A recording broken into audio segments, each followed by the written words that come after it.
Friends, உங்களுக்கு இந்த channel பிடிச்சிருந்ததுன்னா தஞ்சை டேஸ்டி சமையலை சப்ஸ்கிரைப் பண்ணிவிட்டு பக்கத்தில் இருக்க பெல் ஐக்கானை மறக்காமல் கிளிக் பண்ணிக்கோங்க. இன்றைக்கி நம்ம பார்க்க போகிற ரெசிபி பன்னீர் மட்டர் மசாலா. ரொம்ப டேஸ்டியான ஒரு ரெசிபி. வாங்க எப்படி பண்ணுறதுன்னு பார்க்கலாம். ஃபஸ்ட்டு ஒரு எண்ணெய் சட்டி எடுத்துக்கோங்க. சூடானதும் 2 டீஸ்பூன் ஆயில் ஆட் பண்ணிக்கிறோம். இப்போ ஆயில் நல்லா சூடாயிடுச்சு. ஒரு பெரிய சைஸில் பெரிய வெங்காயம் 1, இதே மீடியம் சைஸாக இருந்தால் 2 எடுத்துக்கோங்க. இது நல்லா வதக்கணும். சீக்கிரம் வதங்குறதுக்காக கொஞ்சமாக உப்பு ஆட் பண்ணிக்கலாம். இப்போ நல்லா வதங்கிடுச்சு. அடுத்ததாக இஞ்சியும் பூண்டும். பூண்டு 5 பல், இஞ்சி ஒரு சின்ன சைஸ். இது நல்லா வதங்கினதுக்கப்புறமா 3 தக்காளி மீடியம் சைஸில் இருந்துச்சுன்னா 2 ஆட் பண்ணிக்கோங்க.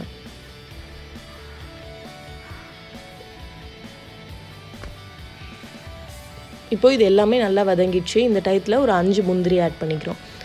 முந்திரி நல்லா க்ரீமியாகவும் நல்லா ரிச் டேஸ்ட் கொடுக்கும். இப்போ இதை நல்லா ஆற வச்சுட்டு மிக்சியில் போட்டு அரைக்க போகிறோம். நல்லா ஃபைன் பேஸ்ட்டாக அரைச்சிக்கணும்.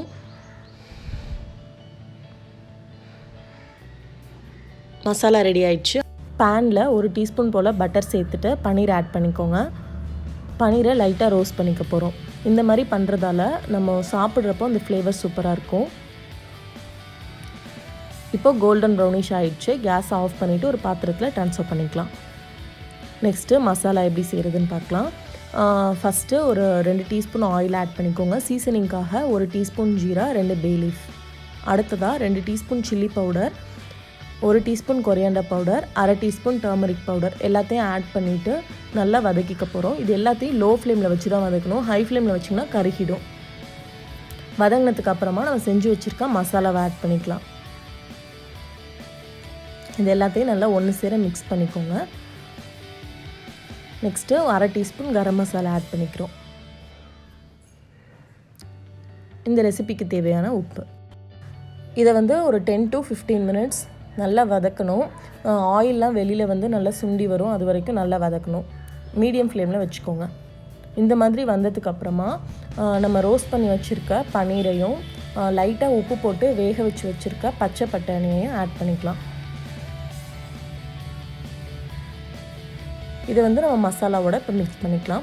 உங்களுக்கு கிரேவி எந்த கன்சிஸ்டன்சியில் வேணுமோ அந்தளவு தண்ணி ஊற்றிக்கோங்க. இப்போ இது எல்லாத்தையுமே நல்லா மிக்ஸ் பண்ணதுக்கப்புறமா ஒரு 2 to 3 மினிட்ஸ் லைட்டாக வேக வச்சுக்க போகிறோம். ஸோ ஒரு மூடி போட்டு வேக வச்சிடலாம். ஒரு 2 மினிட்ஸ்க்கு அப்புறமா பார்த்திங்கன்னா நம்ம பன்னீர் மட்டர் மசாலா சூப்பராக ரெடி ஆயிடுச்சு. ஃபைனலாக கார்னிஷிங்காக கொத்தமல்லி ஆட் பண்ணிக்கிறோம்.